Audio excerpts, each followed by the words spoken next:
Hi, my name is Efrat, and this is Pierre, a shawl designed by Stephen West. I knit this back in February and March of 2019.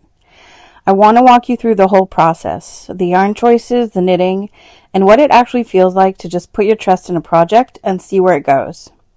It started with the yarn. I chose 4 skeins of worsted weight yarn, Malabrigo Rios in the colors whole grain and camel, and Malintosh Vintage in the colors Caffeinated Glory and Brienne of Tart Battles a Bear.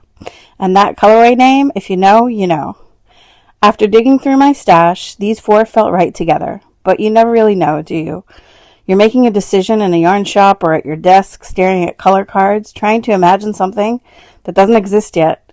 You just have to commit and go, or swatch and hope for the best. I cast on February in a surprise trip to Paris for my mother's 70th birthday. Pierre starts small, a little garter tab, and then you're off, building outward, and the shape starts to reveal itself pretty quickly, even though every section brings a lot of change. That's one of the things I love about Stephen West's designs. The logic is all built into the pattern. You just follow the stitches, and the design reveals itself. By the time March came around, the colors were really blending in a way I hadn't quite expected. The whole grain is soft grays. The camel is this deep, warm brown that grounds everything.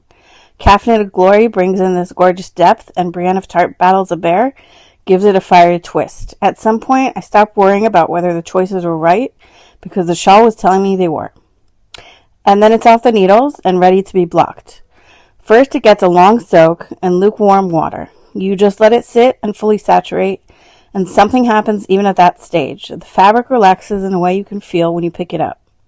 Then you press out the water gently, roll it in a towel, and bring it to the mats. This is where the work happens. You're pinning out every point, every edge, coaxing the shawl into its full shape. With a design like Pierre, you're stretching it out so the stitch definition opens up and the drape settles, and you can finally see the full wingspan of the piece. It takes time and a lot of pins. And then you walk away and you let it dry completely, which takes longer than you want it to. And when you come back, that's the moment. That's what all of it was for. Now I get to enjoy my Pierre.